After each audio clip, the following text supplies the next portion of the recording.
Welcome to my channel. This is part 2 in a 5-part series on drafting a pattern for an 1810s muslin dress based on an extant garment in the V&A collection. In this section, we draft a skirt that is 5 times the width of the waistband and equal in height to the waistband to the floor measurement. Let's get started. All right, so for the skirt, we're just going to grab the rectangle tool or the S hotkey, and that's right here in the 2D toolbar. Click and hold on polygon and you'll find rectangle. And then we're just going to click anywhere in the 2D window and this dialog box will appear. For the width, I have already calculated 5 times the width of the waistband, which is 75, so that's going to be our width. And then for height, I've already measured the distance between the waistband and the floor, so that's going to be our height, and that is 44 inches. Go ahead and click OK. For ease of following along with the written guide, I went ahead and labeled these corners, these points A, B, C, and D. And now we're just going to grab the transform pattern tool or the A hotkey, and that's right here in the 2D toolbar. And we're going to click that skirt pattern, and then on the keyboard, we're going to press either Control or Command and D, and that's going to create the ghost of the skirt. We're just going to click anywhere in the 2D window to place that. And that essentially is duplicating the skirt with symmetric editing and sewing. Next step, also super easy. We're just going to grab the segment sewing tool or the N hotkey, and that's right here in the 2D toolbar. And we're going to sew the center fronts together. So that's line BD to line BD, and the center backs together. So that's line AC to line AC. Now with that same tool selected, we're actually going to sew the skirt to the waistband now. So we're sewing line AB on the skirt to line CD on the waistband, and make sure that you are clicking near D on the waistband and near B on the skirt, or else your stitching will be crossed. Okay, now we're ready to go ahead and try to dress this skirt onto the avatar.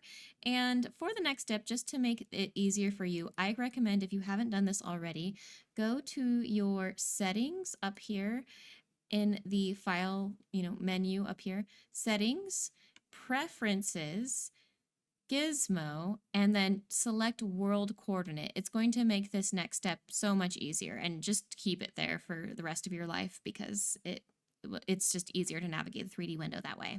So if you have world coordinate selected and then you go to the select move tool or the Q hotkey, which is right here in the 3D toolbar, when you click a pattern piece, this gizmo appears, and instead of turning the pattern in relation to your view in the 3D window, it'll actually turn it just like in space on the Y or X or Z axis, depending on which of these 3 colored swirly-doos you click and rotate. So that just makes rotation and navigation way easier.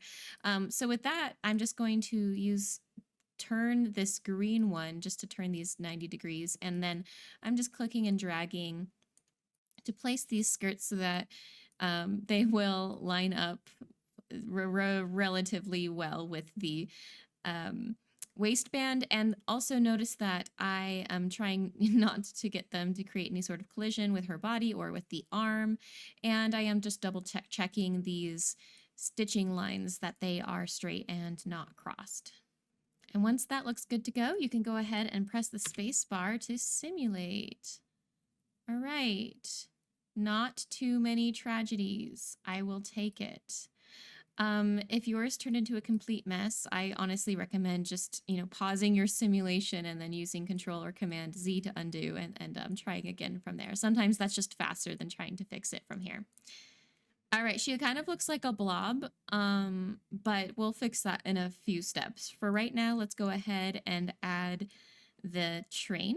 So going back to the 2D window, I'm working on this left side of the pattern. I'm just going to add a point along the hem to mark where the train is going to start. So if I go to the X hotkey, that is the add point split line tool, and right here in the 2D toolbar, just click that, and then on line CD near C, right click And then line 1, go ahead and just type in 25 inches, and that will place point 1. The position of this point is entirely up to you. I placed it here based on the research that I was using to draft this pattern, but of course you can move it due to preference or due to your own personal design. Same goes for this next step, which I'm going to now lengthen this line AC for the added length for the train. And I'm just going to go to the Edit Pattern tool, or the Z hotkey, and that's right here in the 2D toolbar. And I'm just going to click point C and then drag down on the y-axis, right click, and then for distance moved, just press 5 inches. Of course, you can make it as long as you want, but again, that is going off of my own reference. And now this is, a pretty chunky little line. We just want to smooth this curve out. So I'm going to the Edit Curvature tool, or the C hotkey, and that's right here in the 2D toolbar. You have to click and hold Edit Pattern, and then you find Edit Curvature. And I'm just going to click and drag this until this curve looks about like this. And again, I'm getting this curve from my reference.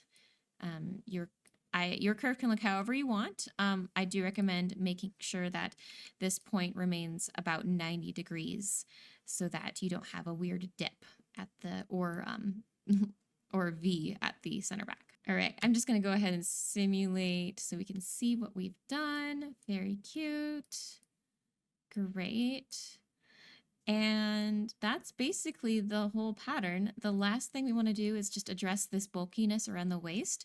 The reason why it's doing this is because we are on a pretty high particle distance around the waist here.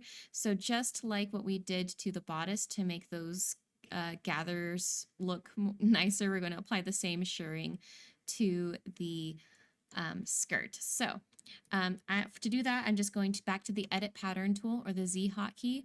I'm going to click line AB in the 2D window, and then in the Property Editor, I'm going to go to Shirring On right there. And then height, I'm just going to change that to 3 inches to make it longer. And then you can see what's happening here in the 3D window. It's adding more geometry in those areas so that when I simulate, everything just kind of relaxes and acts a little bit more like I would expect fabric to if it was gathered in that way. And that's where we're going to leave this tutorial for today. Very quick and easy. We love that. And yet, if you run into any issues, please feel free to ask for help in the comments, and I am happy to assist.